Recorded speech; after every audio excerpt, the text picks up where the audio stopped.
ప్రాచీన కాలంలో ఎల్డారియన్ అనే రాజ్యంలో 5 శక్తివంతమైన రాజ్యాలు నిలిచేవి.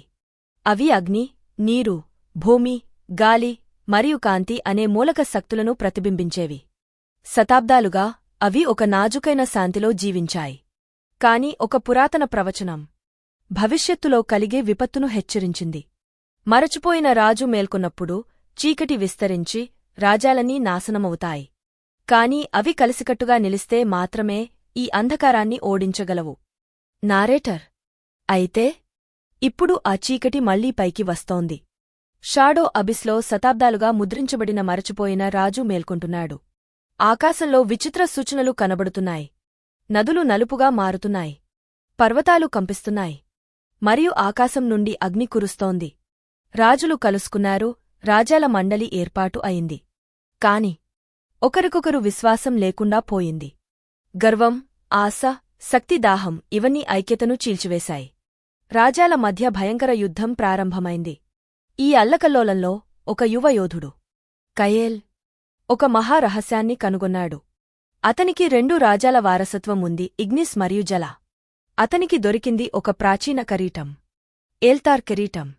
అది అతనికి భయంకర దర్శనాలను చూపించింది. మరచిపోయిన రాజు తిరిగి వస్తున్నాడు. అతన్ని అడ్డుకోవాలంటే 5 మూలక శక్తులు ఏకం కావాలి. కాని రాజ్యాల మధ్య శత్రుత్వం పెరిగిపోయింది. కయేల్ ఒక కొత్త సైన్యాన్ని ఏర్పరిచాడు. ఐక్యత రక్షకులు, అనైతికులు, దొంగలు, ప్రతి రాజ్యం నుండి బహిష్కృతులైన వారితో ఒక ప్రత్యేక బలగాన్ని నిర్మించాడు. వారు చిన్న యుద్ధాలను అడ్డుకుంటూ రాజ్యాలను పూర్తిగా నాశనం కాకుండా అడ్డుకున్నారు. కాని అంతలోనే షాడో అబిస్ నుండి మరచిపోయిన రాజు వెలువడుతున్నాడు.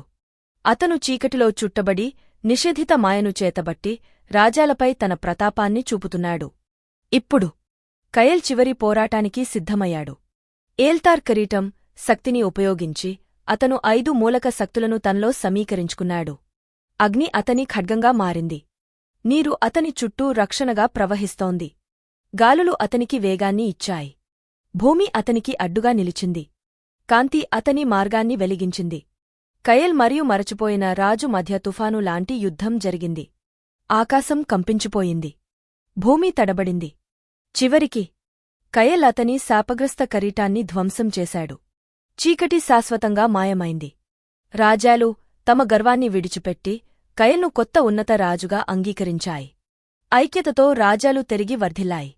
కాని ఒకరోజు చీకటి మళ్లీ రావొచ్చు. మరియు దాన్ని ఎదుర్కోడానికి కొత్త వీరుడు పుట్టుకొచ్చాలి. ఈ విషయం మీకు నచ్చిందా? అయితే కామెంట్లో చెప్పండి.